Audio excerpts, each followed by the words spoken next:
Hello, welcome everybody. No.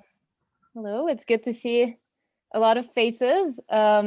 We kindly ask you all to put yourself on mute until we open it up for questions. It really helps with the attendee experience. We'll give it a couple more minutes because more people are tuning in, but it's good to see you all. And thank you for joining. Hi, everybody. Okay.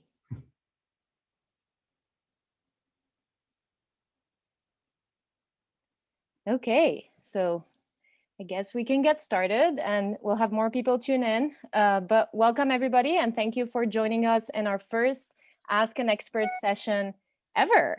We're proud and glad to have Steve Redmond join us today and leading this session on branding. A bit of an overview about on Branchfood and what we do. We are the leading community of food entrepreneurs in New England. We provide resources to support entrepreneurs who are launching and growing foods and beverages or CPG startups and food tech and ag tech startups. We support them by means of industry connections, mentorship through our 26 mentors and residents, and Steve Redmond happens to be one of them, and we're glad to have him today lead this session. And we also host a lot of networking events and educational webinars.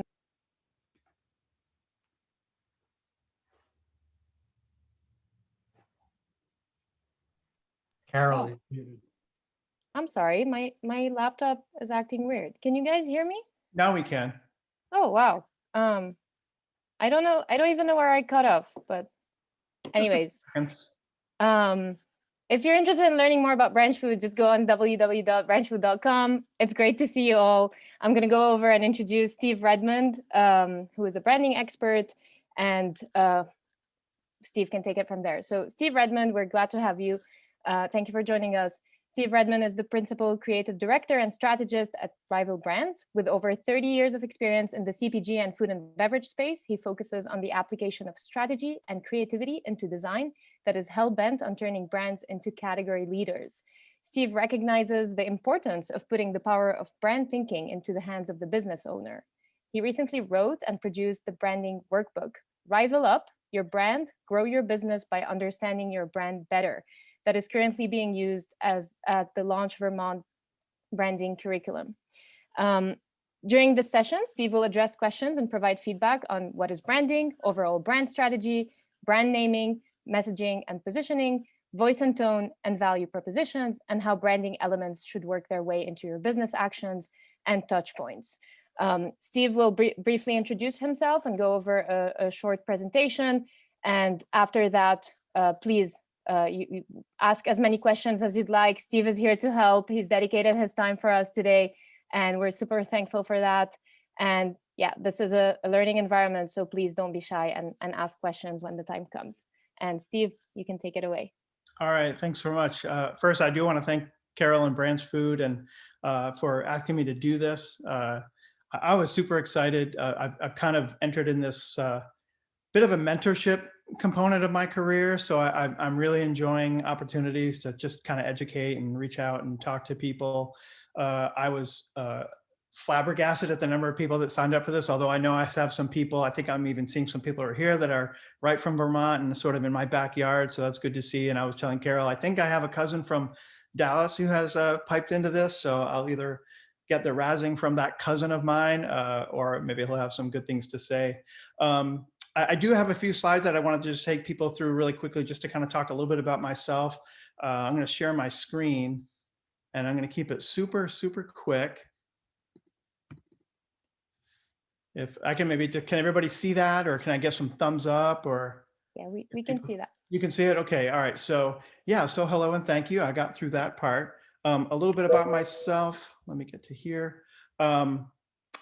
I've been doing this, like you said, for 30 years. I started my work as a designer, but the art side of me got kicked in at about the age of 5 by doing color by numbers with my grandmother. In 7th grade, I won the Vermont Highway Safety Poster Contest and realized if you do a good enough job with design, you can win things or get paid. which was sort of a trigger. And that was kind of an interesting thing to realize at a young age. Probably one of the most focal points of my career where I learned the most is working at a studio here in Burlington, Vermont called Jagger DePaul Kemp. They're kind of known as the agency that helped start Burton Snowboards. And they were a design studio totally focused on doing design aimed at the consumer, did consumer packaged goods. But it's there that I really learned how important it is to design and be creative for brands that produce things that you love. So they were action sports, and they did some food, and they did beer and all these things. So I did my very first food label there for Magic Hat Brewing Company. As I said, I've been doing this for 30 years. The thing that I've learned about the field of branding is I think it needs to be rebranded. That's why I like talking about it so much, because I think there's so much confusion. Before I did this presentation, I wanted to just get a sense of, if I did some Googling about what is branding, what would I find? And this is a real landing page for a marketer's website. They have 30 branding definitions. So I really get frustrated with this. I think if I see another branding professional post on LinkedIn, the question, what is branding? Part of my language, but I think I might just spit. I'm tired of branding professionals somehow wallowing in the confusion of branding or propagating it. It's not that difficult. But we have to have a pretty firm, specific idea about what it is if we're going to make it clear to the people that we work with. So that's why I'm here, and that's why I love doing what I do. Back in 2015, I gave a keynote presentation for the Vermont Specialty Food Association. This is not a real scene. I retouched this whole thing, but it's my little dream board. Because after that presentation, I had somebody come up to me, and it was a food producer in the Vermont Specialty Food, and they said, that needs to be a TED Talk. And all of a sudden, when they said that, I kind of sat back and I was like, yeah, a TED Talk. So that's why I love doing this, because I just love knowing that hopefully people out there are getting little nuggets of information that they find really, really helpful. And that's why I'm here to talk to you. So I will cancel my share. That is all I have to share other than my knowledge. And I've got some questions to kind of seed the conversation. These were submitted before this started, and I'm going to start. Let's see. Steve, sorry to interrupt. Do you want to launch the poll? Oh yes, I'm sorry. Yes, by all means, launch the poll. So if you guys can take a minute to answer this question that we're circulating, it would help Steve get a better understanding of the audience today.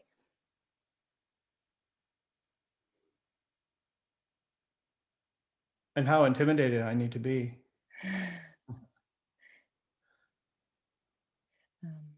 Okay, let's give it a couple more seconds. Steve, I believe you can see the polling answers if you click on. Yeah, I can. Okay. Okay, we have it's a 3 dead more heat. people.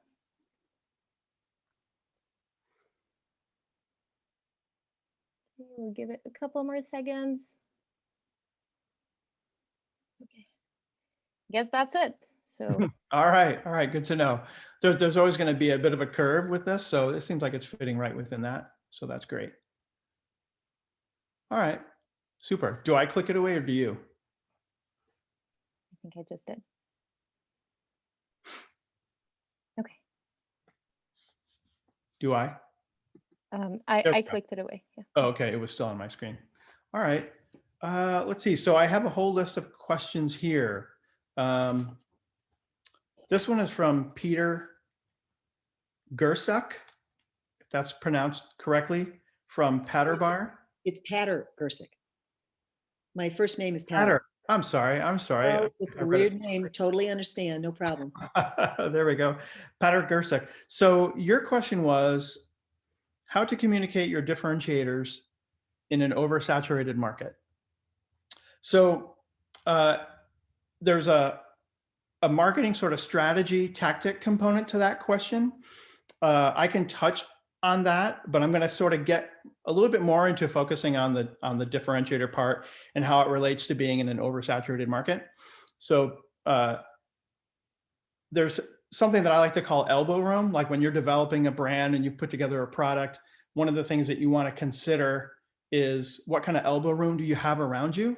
So if you can take a step in any direction amongst your competitors and you're going to hit somebody who's already doing something really close to you, has a lot of the attributes that your product has, you know, your differentiation is there, but it's not dramatic, then making your differentiation sort of more pronounced and heard by more people is more an element of the tactic of funding more marketing, like beat your drum louder. If you're in an oversaturated market, that's one way to kind of get your message out beyond what the competition is doing. And so many of these responses that I provide you will sort of be under the construct of, it all depends on how much performance you want to get out of your business. So it would just stand to reason that the more performance that you want to get out of your business, i.e. sales, it just means that likely there's just more effort, more time, more money that it's going to take to do that. I think when it comes to your differentiators, if you're in an oversaturated market and you feel like your differentiators aren't in fact differentiating you as much as you thought they would, maybe there's been a rush of people that have all kind of come in at the same time, whether it's a product formulation, whether it's a serving size where you can attack price, but if you can see if there are any other trends out there that you can add to your differentiation stack, so you can just have a greater and greater differentiation story. That's one way to sort of compensate for a category that's really oversaturated.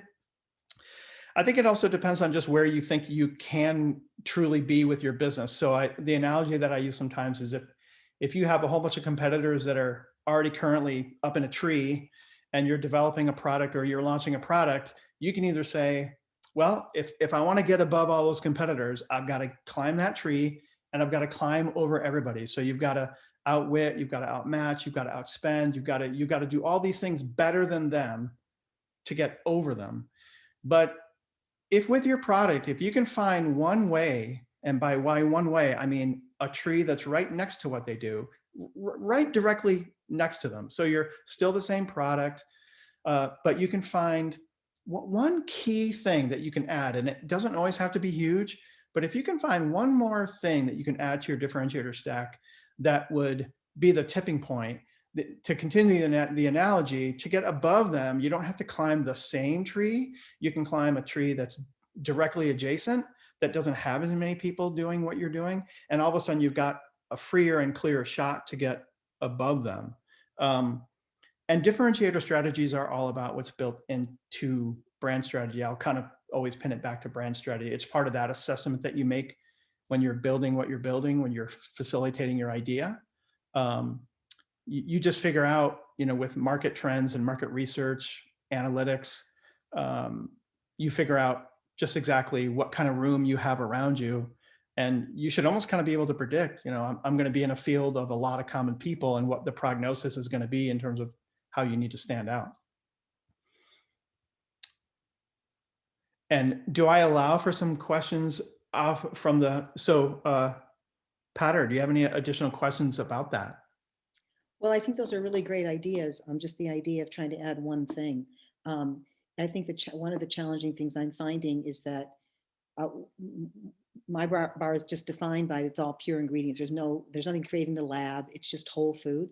Yep. But so many of the bars make all these really rather, false claims that it's quote unquote natural, and there's no definition for that. And they say it's good for you and it's real food, but it really isn't. I mean, they're highly refined things that are created by, a lab taste chemist. So it's hard to make that differentiation when you've got all these other claims.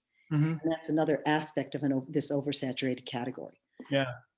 I think claims are in some cases always going to be the bane of the existence of food producers, and that the moment there seems to be clarity about a new claim, all of a sudden it starts to get fuzzy and cloudy because people start kind of pushing the boundary of what that claim can really be.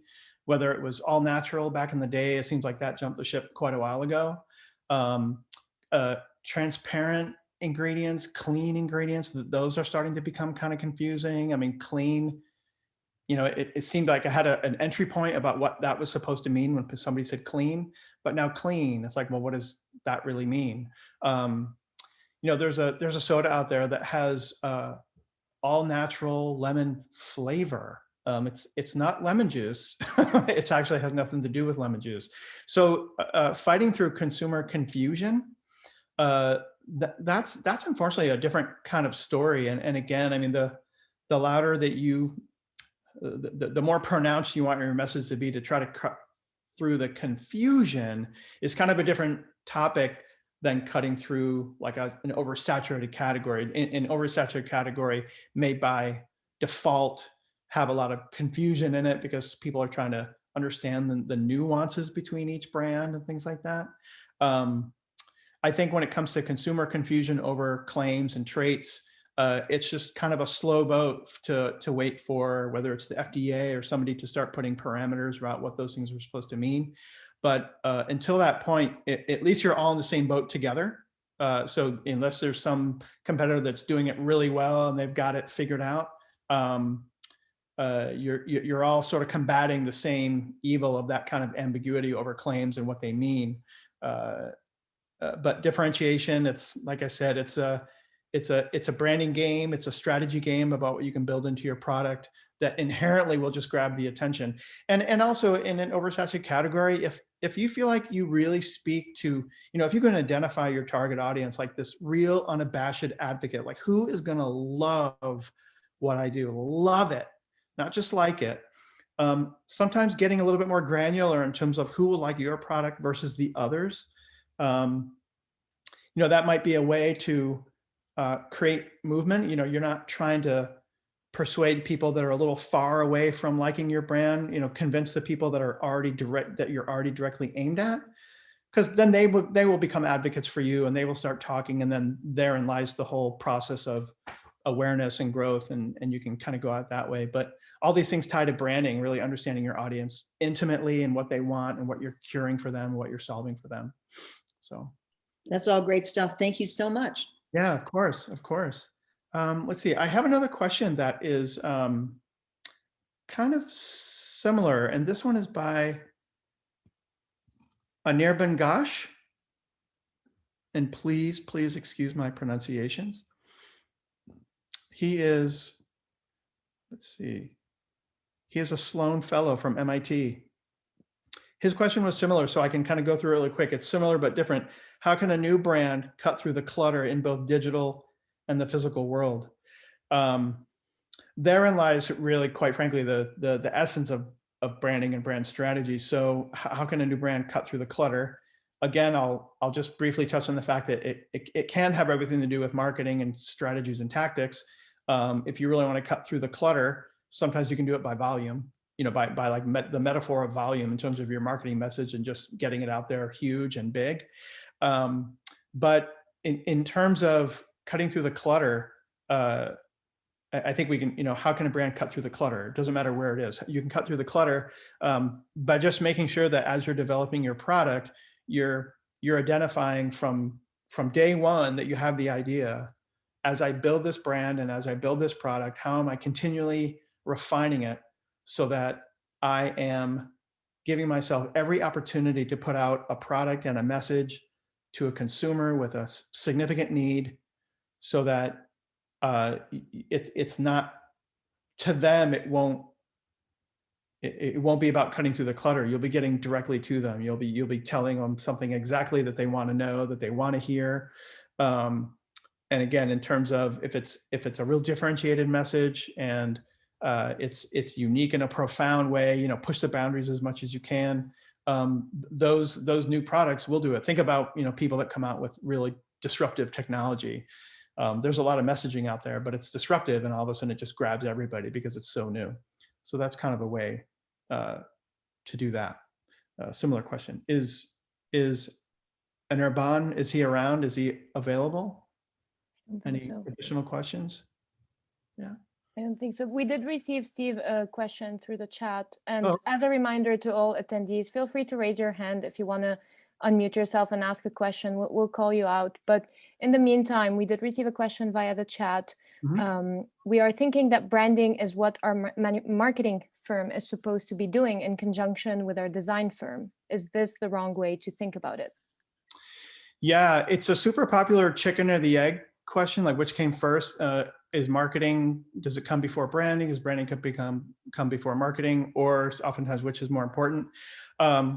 So anytime I enter into a really big project, so I can do a certain amount of research myself, but I'll oftentimes hire people to come on and do quant and quali different types of research to help sort of feed the branding process. So can a marketing firm do brand strategy? I would say fundamentally they probably can, because they're already sort of digging into those questions. When you develop a brand, you oftentimes you enter it with questions and anecdotal knowledge about what you're trying to solve and what your customers want and need and how big the market is. So marketing firms start to answer those questions. They start to convert as many assumptions into facts as they can. Those facts then bear directly into the brand that you then begin to develop. Because in order to develop a really strong brand, you really want to know exactly who you're targeting. What do they want to hear? What pain points are you solving for them? The size of the market, and the competitors in the market. So I would say it's a really tricky thing. And even when I get sent proposals, there's an assumption that because I'm a brand strategist and I do this work, that I can reach pretty far into marketing. So I don't think it's probably that uncommon for people to approach marketing agencies and think that they can reach pretty far into branding, because they are so intricately connected. You can't do one without the other. You really can't. And I'd say that on some level, the path would follow that a marketing firm could do a lot of the research, push it into the branding phase where it's massaged, and that's where the tonality of the messages and what they look like and what they should sort of metaphorically sound like. Then that information then gets sort of put back into a marketing plan. And then they take it from there, and then they start to execute the tactics and the strategies. Where does the message need to be? What channels does it need to be? Again, where are we best suited to hit, our primary target? So I think they can swing both ways, if that answers the question.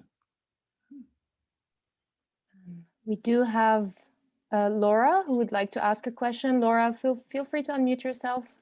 Go ahead and ask a question. Sure. Good evening. Can you hear me well? Okay. I can. Yeah. Thanks. Hey, hi. Thank you for offering this time. Mhm. I am calling in from Massachusetts. I started a business and developed a product. I trademarked the name of the product. And the reason why I did that was to try to become the first of its kind.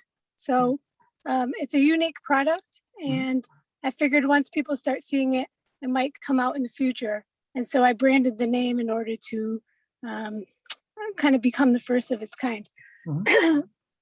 So as far as branding though, I feel like I'm more branding the product than the company. And so how do I work that out? I feel like I did it a little bit backwards. So I'm going to ask you to backfill. Ask the question again. What I heard was, I feel like I branded the product and not the company. Correct. Yeah. Is that a bad idea, or did I do it backwards, or can I work with both? Right.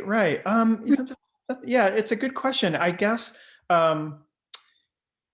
there's only on a few occasions, if I've really been trying to work with somebody that had a really small budget and they just, they came up with a product and they just couldn't afford like the full gamut, the full sale regalia of developing the brand to address the company. So we'll literally just sort of create a brand as we're getting to a label. And then we kind of reverse engineer what we did for the label and sort of bring about the brand. That, those are small little instances where I'm just trying to, quite frankly, just maybe work with a friend or something like that. But in terms of branding the product and not the company, I would suspect that by doing one, you've kind of provided some information and content that feeds into the other. It sounds like if you feel like the brand developed most specifically around the product, that may be a brand architecture issue in terms of if you branded a product, but now you realize, well, I'm actually this company that develops this product, but what if I want to come up with other products that want to fit under that same company? Correct. Then you may find that all of a sudden you built a lot of granularity in the brand suitable for the product. And again, now you need to somewhat reverse engineer, well, what is it that's built into that product from a brand standpoint in terms of the look and the feel and the messaging and what it, it's why, it's who it's championing.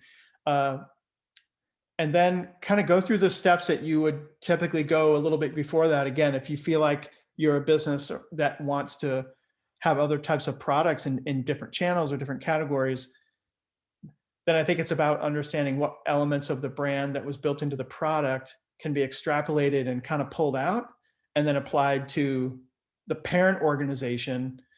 And then I would think it would almost be about going through a separate branding process for that. What was there did you connect with somebody that took you down that path, or was it just I'm going to focus on the product first? Like what led you to this place where all of a sudden you're realizing I did the product, but I haven't really addressed the business of the company?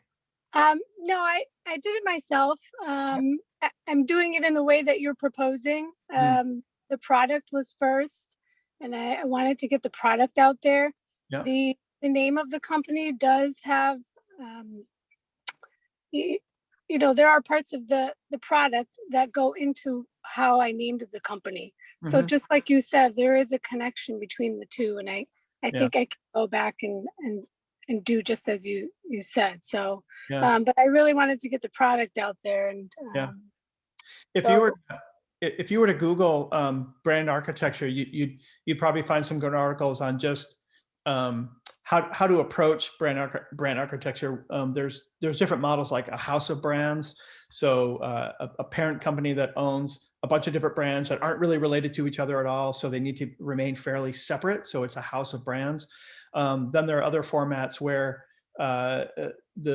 everything is a little bit more tied together. There's intended to be a lot of continuity and connectivity between all the brands that exist, because they in total they make themselves stronger. What I would say is, if there's one idea that I've just been the brand book that I created recently is solely predicated on the idea that business owners, right from day one, right from the moment that they have an idea, it really pays for them to have a general idea of some of the frameworks behind branding. They don't have to know it formally. They don't have to, but it is so not uncommon for people that in your position, they arrive at a place where they spent so much time making that all of a sudden it's just like, I got to start marketing and selling and marketing and selling. And somewhere in there, the brand that sort of supercharges this whole process just seems like something I can do later, or I don't maybe need to pay as much attention to it right now. And sometimes that's true. You can do like a soft launch, you can do a test launch, you can be out in business for a little while and then get feedback and then brand more formally at a later time. But it just sort of goes to show there's just a good time and a place to try to build in a lot of that information up front. Just so that you can kind of act in these moments as quickly as possible to sort of build out what you need to build out. Okay, I appreciate it. Thank you. Yeah, sure. Yep. Good question. Steve, we did receive via the chat a couple more questions. The first one is, can you please offer a quick definition of both marketing and branding? The person asking the question is not sure how to define the distinction, and can you please touch on the overlap? Some of branding would seem to be part of the marketing strategy. Yeah. So I would say that in the perfect world, these processes don't happen solely independently of each other. So even if you had an agency that was going to help with one and then an agency that was going to help with another, they would be glued at the hip at some point, where they would want to, the brand strategist would want to sit in with the marketing team for a while and sort of understand, what the progress has been like to arrive at this place. But I'm on a project right now. And so to me, marketing, and again, when I talked about the flow of it, marketing, they can do a lot of research, a lot of demographic research, a lot of psychographic research. So they're really trying to understand, it's the 4 Ps, right? It's the price opportunities, the promotional opportunities, the place, and the product. You know, that they're out there analyzing markets and channels and trying to find opportunities. So they can really begin to define those opportunities with data, and they can put together this whole brief that just explains, here's where it is. The company that I'm doing work for right now, they're from China. So we have a marketing firm that's, I know brand strategy, but I don't know enough about that type of strategy to be able to tell a Chinese company how they should place themselves in an American market with a product from China. So we have a marketing company that's doing all that research. I'm starting to get fed some of the information right now. And so then I will take that and I will start to map it. It's like, well, if this is your consumer profiles and this is how they behave. And again, psychographic is really important just as much as demographic information. I'll take a lot of that information and start to build it into the brand process. And the branding process is really meant to, it's sort of like the soft, warm, fuzzy part of all this. You know, it kind of severs away from the data and starts talking about, again, like the tonality of the words that you use to describe what you do, the visuals and what should they look like to help embrace, you know, the specific details of your product or your offering. So design kind of skins it, gets it ready for consumer consumption, I guess. And then once you have the food sort of client trajectory, is you develop the brand messaging, the brand ID, the packaging, sell sheets, trade show, you know, you segue all that stuff. And then a lot of that content goes back to a marketing agency who then starts to say, okay, well, if we're trying to get more people interested in this product, if we're trying to generate some customer acquisition, it's like, well, all right, well, here's the SEO that we need based on your brand and your product. And here's what a loyalty program should look like. If we're going to do a loyalty program, let's not copy what other people are doing. Let's make it our loyalty program. Well, what should that look like? Well, let's look at the brand. What's the brand personality? What's the brand archetype? Who are they? And let's create our version of a loyalty program. So I don't know if that makes it a little bit clear between the difference, but I think one of them is very tactical and strategic. And then branding is a little bit more about the nuance of crafting that message in terms of what it sounds like and what it looks like and how it portrays itself and presents itself to the customer. Okay, we did receive another question as well through the chat, which I'm going to ask right now because it's relevant to what you just said. Sure. As an early stage CPG company, when should we invest in branding and what might that cost? Branding can get almost silly and stupidly expensive. It's one of those things where there's probably a breaking point that if you don't spend enough on it, meaning if you align with a certain partner who's saying that they can, you know, do it for, you know, $3,000 or something, there's a place in that it's probably not going to work. I'm an advocate for, as early as possible, starting to understand what branding means as you develop your product. I'm working with a client right now. It's a bread company here in Vermont. They really make an amazing product, but they've never really done much with their brand. Now their brand kind of speaks for itself, but it was still kind of manhandled in just kind of an ordinary way. I mean, they fundamentally knew what they were selling and what they were doing, but they started developing and they have a lineup of products, and some of the products, their story is entrenched in Italian heritage and ancestry and recipes and things like that. But they have a line of products that are just fundamentally American cookies. And it may not sound like a big deal, but in developing that brand, we had to contend with that part of the story. Like we had to sort of figure out, how do we talk about that? And so I think that's part of the byproduct of not having an awareness of what branding is about really, really early on. Because then you start making decisions, but you're not making them in the construct or the framework of your brand. So he probably just woke up one day and said, you know, I want to do some cookies. Now, what made him not decide to do Italian cookies, which they are well known for? But that's not where he landed. And so now it's sort of like this, it's not a significant fissure in his brand, but it is a fissure. It is a little bit of a what? In terms of the cost, you know, big companies like the King Arthur Flowers and, you know, they just did a rebranding. Companies that really need a lot of performance out of their brand, like immediately, you know, they needed to launch that and have it be successful like that. They had a lot of consumer testing. They can spend hundreds of thousands of dollars. I think by and large, branding ranges between really developing the brand strategy, if there's a naming involved, and then doing just the ID, developing the logo, that could be 10 to 20,000, really, to have that done well. What we practice here is we develop a brand. We have a sort of a hands-on process that's a little more difficult. We've been trying desperately to convert it into a really successful Zoom process. I think we're sort of there, but it's still Zoom. But you know, we like to be hands-on. We like to workshop as many components of the process as possible because we want them to learn it. It doesn't serve them if we're the only ones that learn it and we just kind of inform them of what we're doing. So we really want them to engage. There's a really great quote that we learn when we articulate.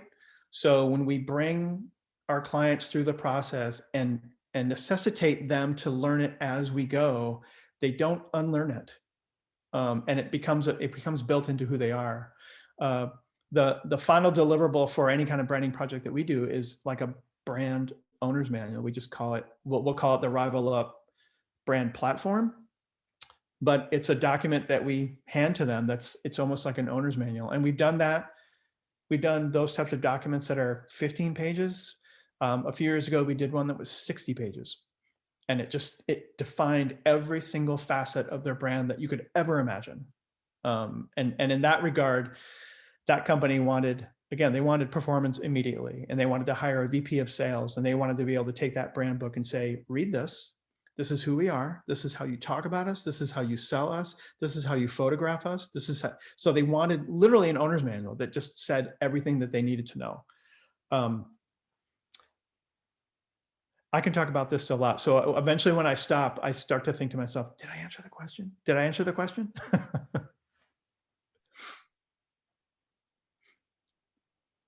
Okay.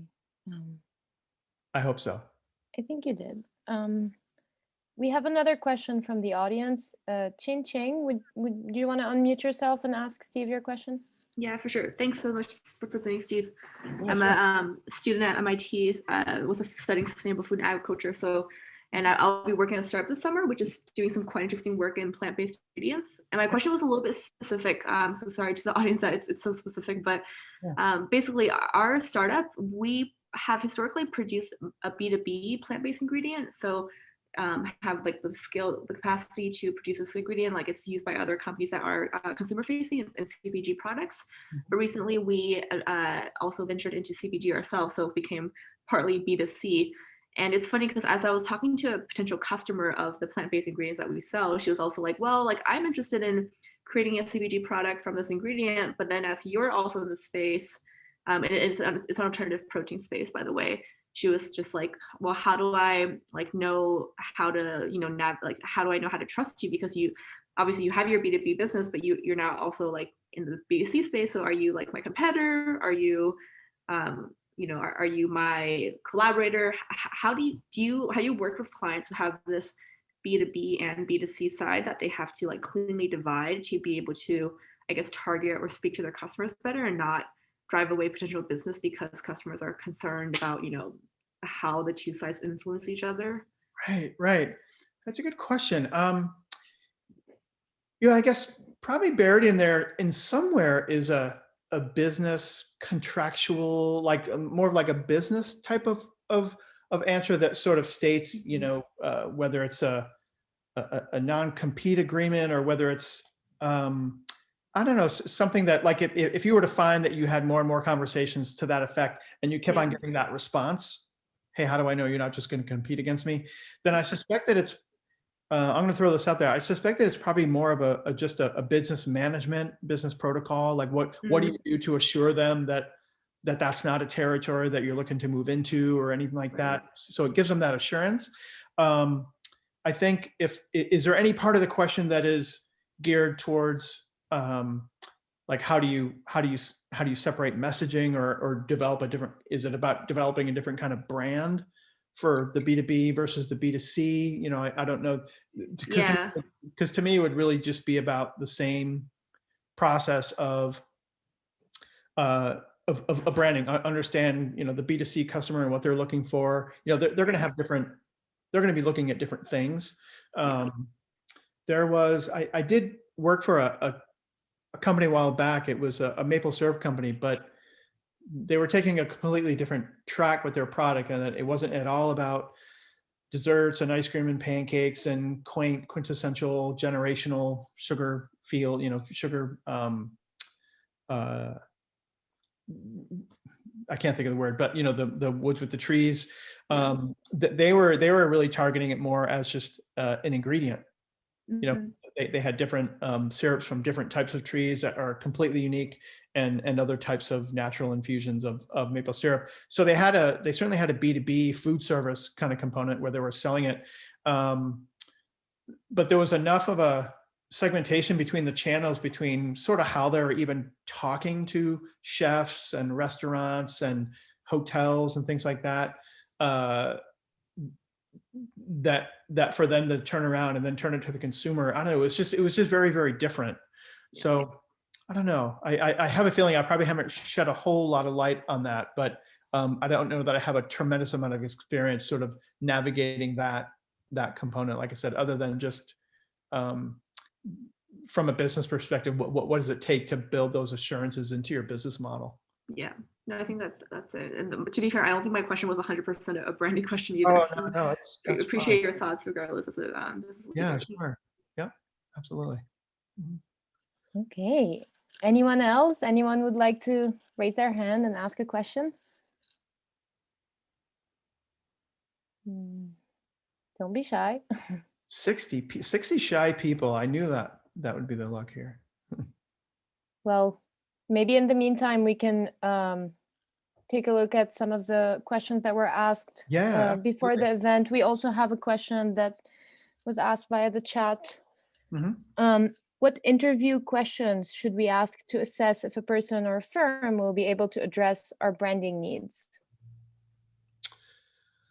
Can you show me examples of the branding that you've done? That's a really good question right there. You know, they should be able to present pretty robust case studies, you know, that just explain not only what their process was, you know, they should be able to really respond with a thorough explanation of their process and what it's like, how it engages you, the client, and what the general outcome is. Testimonials are always good, but they should have some pretty good case studies, and just ask to see those, ask what they did, what their involvement was. You know, more and more designers can be hired to do good design, and that, you know, that's certainly a place for a lot of us. But the more that you dive into brand strategy and everything, it's really about the return on the investment. Did it get them to where they wanted to go? You know, did it tangibly accomplish what it was that they came to you to do? With any engagement right now that we get into, my first question is like, what are you hoping to get out of this? Because really the thing I have to make sure is that their goal in terms of what they want to get out of the process is something that I can quantifiably say branding can accomplish that. So just, you know, maybe you can ask them a lot of questions, but then really just be forthright with what it is that you want to accomplish, because it's all about a meeting of the minds. It's all about managing the expectations and just making sure that there isn't just some you know, impossible goal, business performance wise, sales wise, that you're putting out there that can't be accomplished. But run your goal by them and see how they would explain if they can reach it or not, or help you get there, and then how they might do it. That might be a good question. But portfolios don't really answer everything. It's a good way to understand whether you like their artistic sensibilities and their craft, you know, what they create for their clients. But once they get into the domain of being beyond simply a design studio, they should really be able to have a pretty robust conversation with you about business. Steve, we have 2 questions that were asked via the chat, and Ahmed, who just raised his hand. Let's do first one of the questions in the chat. Can you speak to your process of go-to-market strategy? How have you handled a new product? Yeah, so I'm probably gonna, that's a little bit more about the zone of handoff that kind of happens between our studio and then a marketing agency. So what I would say is, again, a pretty familiar trajectory for us when we work with our client is, if it's not implied that we're developing their brand and things like that, there's always materials, there's always digital assets that they know they want to have created, websites, digital ads, banners for any kind of social needs, any kind of digital advertising. Certainly if we do websites, we have tactics that we build into that in terms of SEO.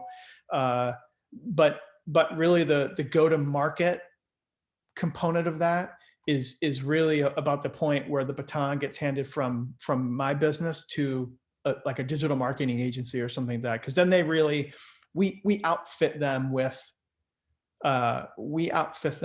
the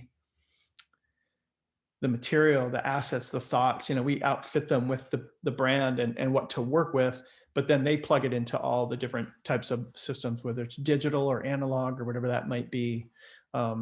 Because to me, that's really the go-to actionable part of brand development, is how are you now putting it out there and what channels and so on. So that's a little bit outside of my domain. Another question, Steve, that we received via the chat, which was actually asked in the registration form. What are some proven strategies to help differentiate brands that support social enterprise, environmental sustainability, and other mission-driven impacts? Yeah. So when I read that question, and I'd love for the person to kind of unmute, because I think when I read that question, here's kind of where I stopped, and I had highlighted it. So give me a second just so I can. What are some of the proven strategies to help differentiate brands? So I can certainly answer that question. The question I have for the person who asked the question is, what is it that what condition do they think that they exist in that makes the attribute of supporting social enterprise, environmental sustainability, and being mission driven? What do those conditions impart on your brand that make it seem as though developing brand differentiation is unlike typical brand differentiation? Sure. So yeah, thank you for speaking to that and thinking about it more in depth. Specifically, what I'm thinking about is a brand that produces a product for the consumer market, but in doing so is purchasing the inputs in a very particular way that support small local businesses and producers, and is also donating back a percentage of proceeds to support other like-minded, like gold entities that are in the nonprofit sphere. Yeah. And so, thinking about, how to play that into local markets, but then also to expand that to a broader market where that particular, cause or impact might not be, so visible. Yeah. Yeah. But it has an impact, it has a global impact, even if it's a local initiative. Yeah. Does that make sense? Yeah, I think so. And I'll try to I'll maybe take a stab at a few different angles of answering the question and see what kind of resonates with you.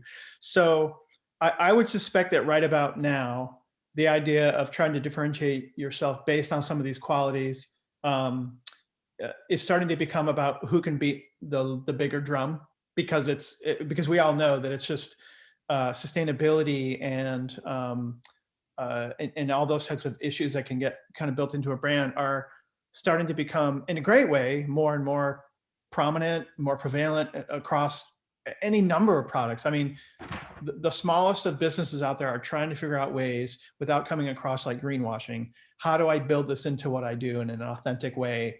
And a lot of businesses struggle with that. For a business that has it built in, I think part of your question that I think was interesting is, so you can have like, so when it comes to food, you know, there's we use local, like whether it's we use local ingredients or we contribute to a local economy or something. And so that's going to have interest to the immediate community because you're immediately impacting them.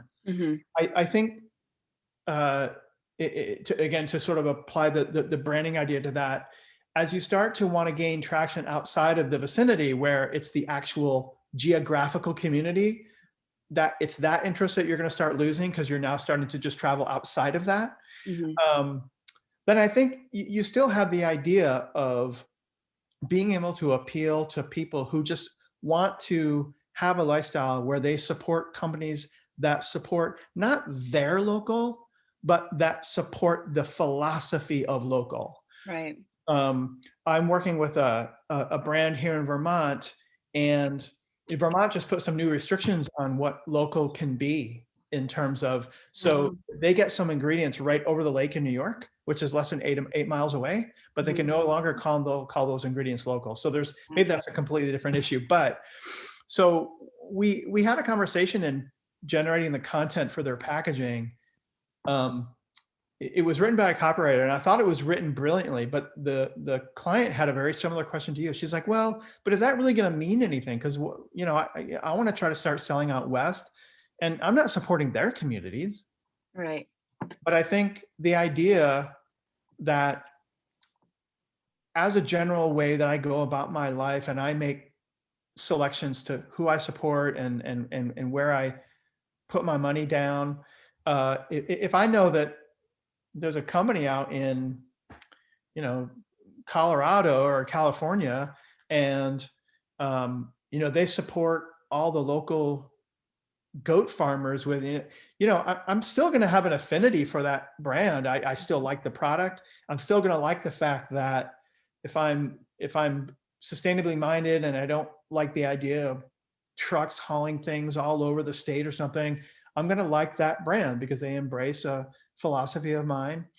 So I think what it is just understanding that as you want to speak to different types of customers in different areas, how does this sustainability conversation that you're having, how does it mean something slightly different to them? It's probably not all that less important. I mean, you know, you're always going to have a lot of resonance in your backyard. But I think by supporting that, it's no different than if you just simply wanted to target another type of consumer with a product that you have. Okay, well, let's look at that consumer. I'll be really quick. There's 3 things that you can understand. There's your story, there's your product, and there's your consumer. So those 3 things have a relationship. So if you're targeting one customer and they like your product for various reasons, there's going to be certain parts of your story that they're going to connect to, and then you have this perfect, you know, Venn diagram. It's like this little circle. But anytime one of those things changes, whether it's your product or your consumer, product, consumer, or your story, then anytime one of those circles changes, and it looks like for you, it might be a customer. The customer is no longer local. All right, well, let's look at that one. What part of our story do they want to hear?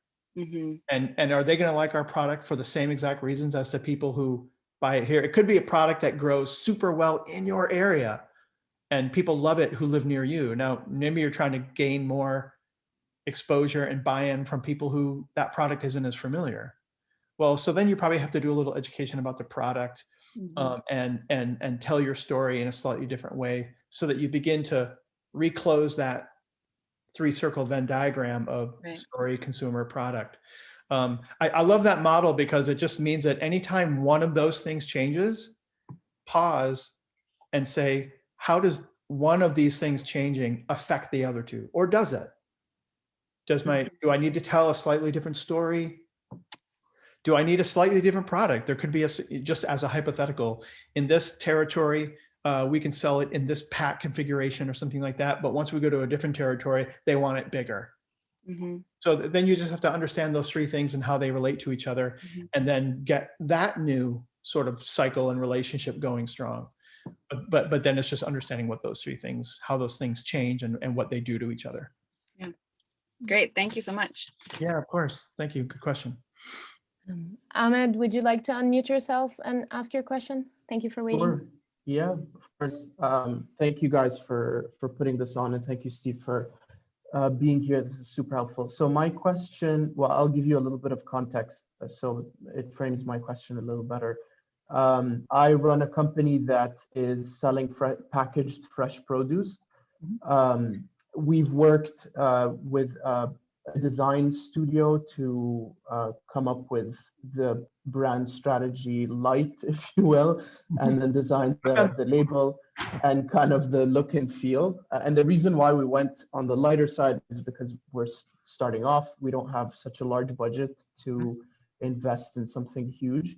However, I kind of wanted to find a nice middle ground between where we can take over and where we hire outside people to do it, because in the end of the day, we are the ones who are executing and activating the brand. However, we are a bunch of engineers, and a lot of our business is on the engineering and technology side. That's why we're a team of engineers, but we're trying to educate ourselves along this way in the creative world. So my question is, how can I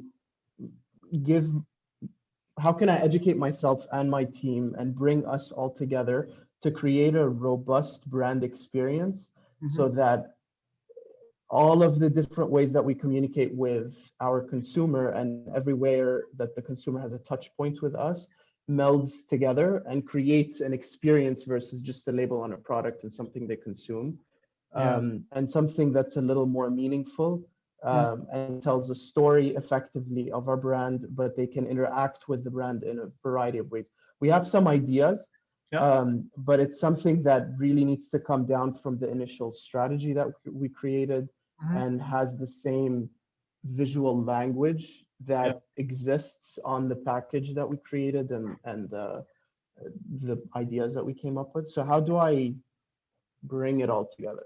Yeah. So let me see if I'm understanding the heart of your question.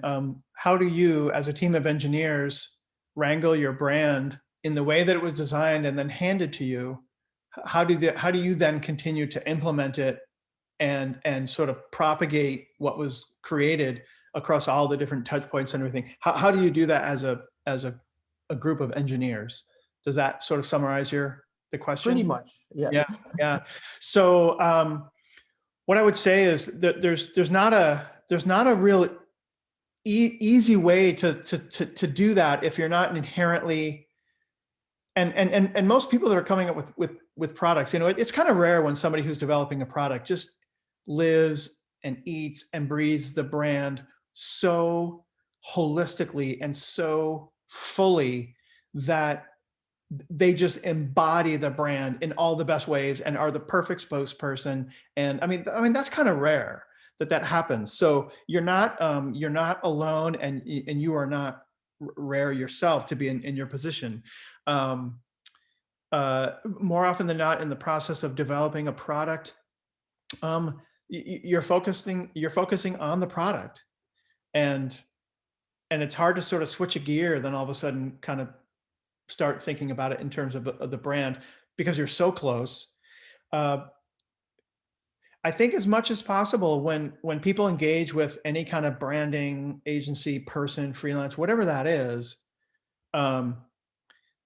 there has to be some kind of mechanism that you're left with beyond just like the identity and your colors and your fonts and a little 5-page guide about how to use those correctly and everything.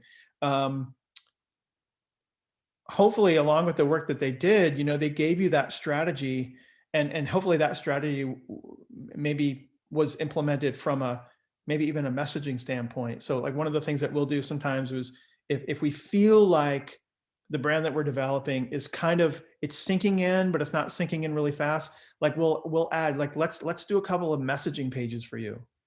So as a brand, here are your functional messages, and here are your purposeful messages.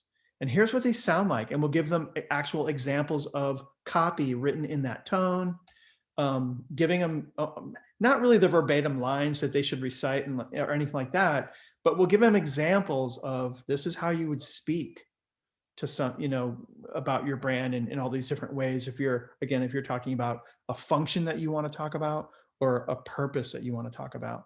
And what I would say is, it really just takes a real concerted effort and a lot of intention for you to really understand what it is that they built for you, and just acknowledge, I guess at some point, if you're at a stage where you can't risk sort of going it by yourself and possibly continuing to not really dial it in the way that you need to get the business to grow the way that you want. So instead of going to an agency and saying, can you just do all this stuff? Maybe you just look at hiring a copywriter. Like if you feel like the words aren't coming easy, sometimes just a really great copywriter can come in and provide a really good foundation for a piece that you feel you really need to do some selling for you, a pitch deck, a sell sheet, maybe some kind of POP. So a copywriter is certainly generally going to be less expensive than hiring an agency to do something. Any opportunity that you can, just try to look to professionals, whether it's a videographer to do a video, a photographer to do the photography. But I would say if you really are trying to do it on your own, it really just takes some serious intent to really learn your brand and become, you are your best advocate. You're the one that people are going to learn to go to show your passion about it, to extol its virtues. I mean, if you're a personality that's a little subdued or something like that, find somebody in your core of engineer friends, or, this group that you're in, find somebody who's a real extrovert, and make them the brand ambassador that can really talk really energetically about it. And does that help at all? Is that? Yeah, so we have a team of contract creatives, Yep. copywriter, videographer, Yeah. that help us, because that's not something in my wheelhouse at all, or any one of my team's wheelhouses. But it's kind of looking a little further back on the activation of the brand and coming up with a strategy, instead of going to a marketing agency that's going to write up our strategy for the next 2 years, where we're going to activate, how we're going to activate, on what channels. I want to do that internally, because that's how we're going to live and breathe the brand a little more and become the brand a little more as a team. But also because I don't have hundreds of thousands of dollars to spend on it just yet. Sure. So it's something that we've been learning over time, but it's something that I want to make sure that when we're looking at different ads, or taking trade show spaces, or talking to customers, or talking to our retailers, how the messaging always comes back to the same point. And we do look to our brand book that was created for us. How do you kind of bring a whole team around it? Or is that an experience that you've had before? And cut me off if I'm taking too much time. No. Is that an experience that you've had to kind of teach the team to take the child that you've created and run with it going forward? Yeah, absolutely. So a lot of times when we generate our brand books, we're dealing with principals, or at least like the core decision makers. But from a cultural perspective, they want to get some buy-in at some point. They don't want to just, say, ta-da, here it is. And all of a sudden their employees felt like they weren't part of a process. So we'll often include some level of stakeholder interviews where we'll ask key employees some input. It can never really include everybody, but as much as possible, we'll always ask very specific questions about how is it that you want your people to be brought into this process. I've even helped business owners talk to their customers about the new brand platform, like walking them through the book and things like that. I never want to play a large role, because at that point it has to be them. But I think in terms of how do you bring the message up, so that it's the same, or I think other than just the continual assertion that we want to get this right, we want to make sure that we're always consistent, and just taking the time to make sure that you're doing just that. I think if it's about trying to educate everybody on it, then it just has to be a family affair. You know, everyone needs to make sure that they're just really understanding and talk as a group. If somebody's doing a pitch and you want to do dry runs, test out what you're saying, you know, make sure everyone kind of agrees that it's laddering up the right way up the brand to whoever you're going to be talking to. If there's one thing about being a business owner and understanding branding is that it's full of intent. I mean, it's got to be something that you want to learn, that you want to own, and just have a good command of, because I don't, unless you're really pretty removed and you're not really looking to be the face or the talking point of the brand, which is pretty rare for small startups. It's just something you have to learn, you know, and I hate using the word have to. I just don't know too many other options outside of that, other than spokespeople, you know, people that, you know, that are hired specifically to, you know, man a trade show booth or something like that. Steve, we do have one last question. I know we're a bit over time, but Josh has been raising her hand for quite some time now. So Josh, if you want to unmute yourself and ask Steve the question, and that is going to be the last question today. Sure. Thank you. Probably we're going to end on a question that may not even be relevant here, because this may be more of a marketing question, but I'm wondering if you have an idea from a branding perspective. I'll sort of give you an idea of what my problem is that, so I have a food truck where I have combined sort of cuisine that people are familiar with but I'm making it in a new way. And that new way is also something that people are familiar with, but these two things haven't really been combined before. And so I'm wondering if there's, from a branding perspective, if there's a way to sort of, you know, kind of communicate that, you know, these are not, you know, the thing that you may be expecting, you know, and kind of manage people's expectations as far as that goes, because, you know, you could either be confused by what the food tastes like or what it looks like, you know, and so to say like, okay, let's, you know, forget what you know, kind of thing. You know, if you're a food truck, you know, it's obviously a pretty intimate environment. It's probably not too dissimilar to a farmer's market. So you have the vicinity, you have this area around you where you own the messaging, you can do whatever you want. What I would say is, you know, it's along the line of like disruptor technology or disruptor innovation. You know, you have a tougher road to toe because you just articulated the very essence of your problem. You're probably trying to sell something that maybe, and I think I read your question. You have a form factor that looks very, very familiar, but all of a sudden people get there and they're like, oh, I thought it was this.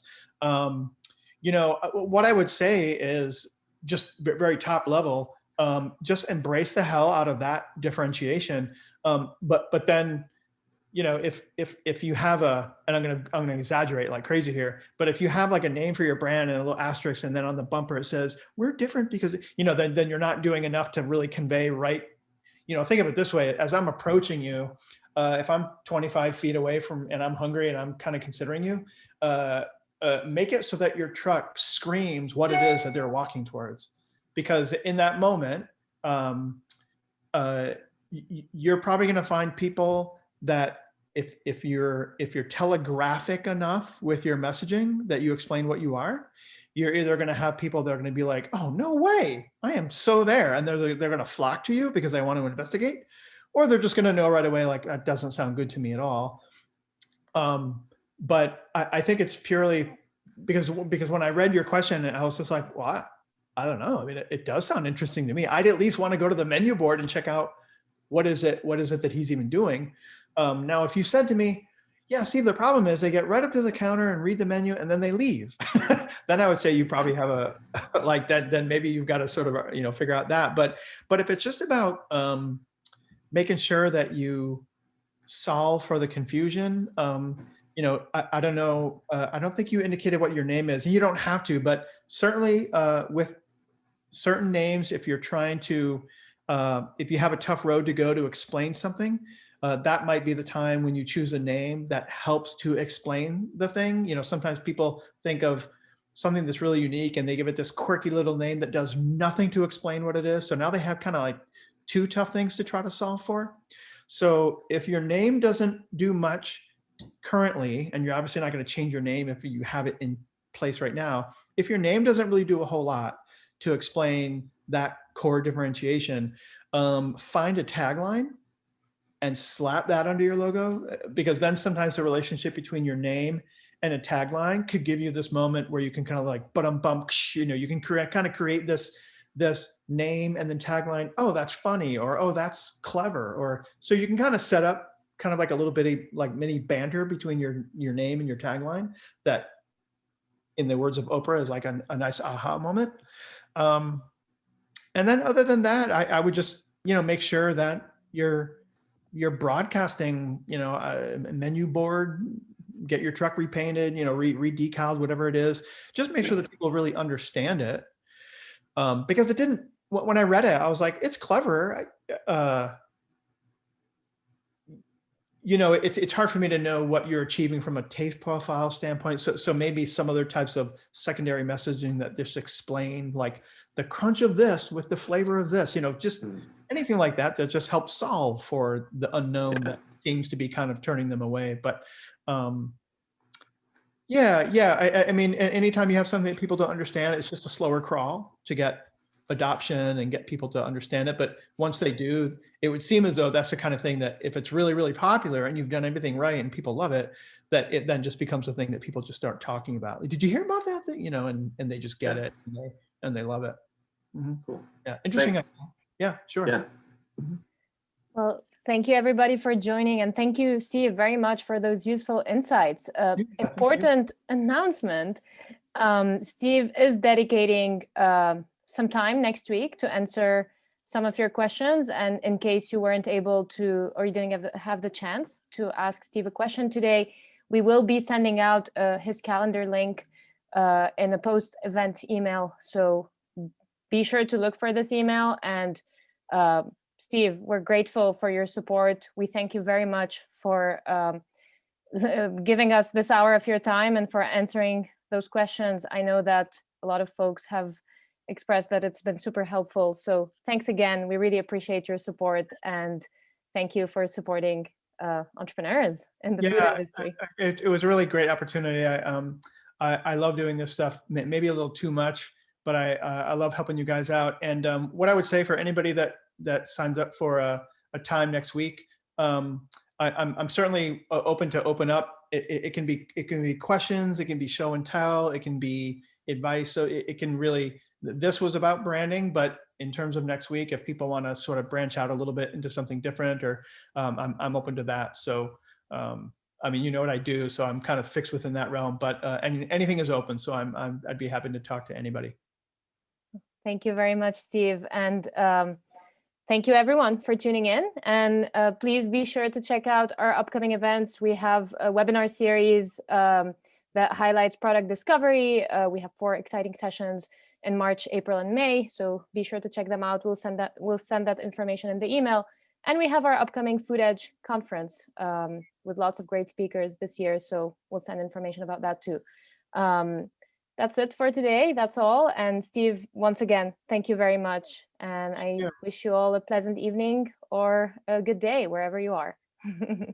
Have a good night, everybody. Good night. Thank you. Bye-bye. Thanks, Steve. Good night.